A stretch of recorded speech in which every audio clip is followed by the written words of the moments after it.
আসসালামু আলাইকুম। আশা করি সবাই ভালো আছেন। আমি মিজানুর রহমান। তো আজকে থাম্বনেল দিকে হয়তো বুঝতে পারছেন, আগের ভিডিওটা কিন্তু সেমই ছিল, তবে আজকে ভিডিওটা একটু ভিন্ন হতে চলেছে।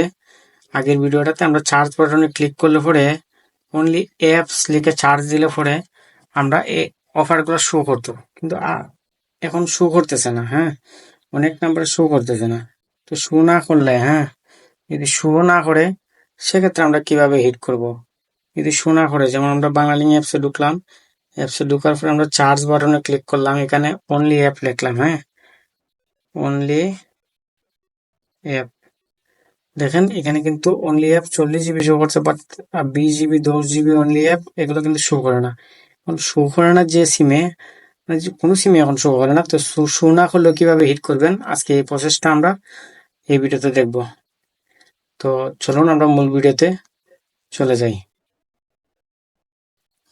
তো আমরা অ্যাপসের ভিতরে যখন কাস্টমারের নাম্বারটা আমরা লগ ইন করবো, হ্যাঁ, লগ ইন করার পরে কাস্টমারের নাম্বারে কিন্তু ব্যালেন্স থাকবে না। হ্যাঁ, ব্যালেন্সটা আমাদেরকে দিতে হবে।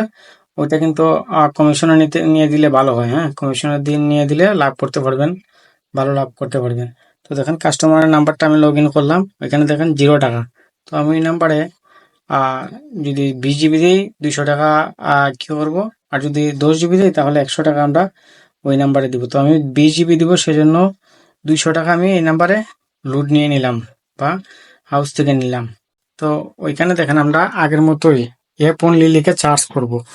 অ্যাপ অনলি লিখে চার্জ করার পরে ওইখানে দেখেন 10 জিবি উপরে যে অপশনটা থাকবে, একদম উপরে 10 জিবি অপশনে ক্লিক করব। তারপরে ওই যে ব্যালেন্সে ক্লিক করব, ব্যালেন্সে ক্লিক করলে পরে দেখেন এখানে 20 জিবি শো করতেছে। তো আমরা হিট করব, কিন্তু ব্যালেন্স না থাকলে কিন্তু হিট করবে, মানে শো করবে না। অবশ্যই ব্যালেন্সটা আমাদেরকে দিতে হবে। ওই নাম্বারে ব্যালেন্সটা দেওয়ার পরে ওইভাবে গেলে পরে শো করবে। ঠিক আছে? তো ওইভাবে সবাই হিট করতে পারেন। সবাই ভালো থাকবেন, সুস্থ থাকবেন। আল্লাহ হাফেজ। আর এমন নতুন নতুন আরো ভিডিও পেতে আমাদের চ্যানেলটি সাবস্ক্রাইব করে লাইক দিবেন এবং কমেন্ট করবেন। ধন্যবাদ সবাইকে। আসসালামু আলাইকুম।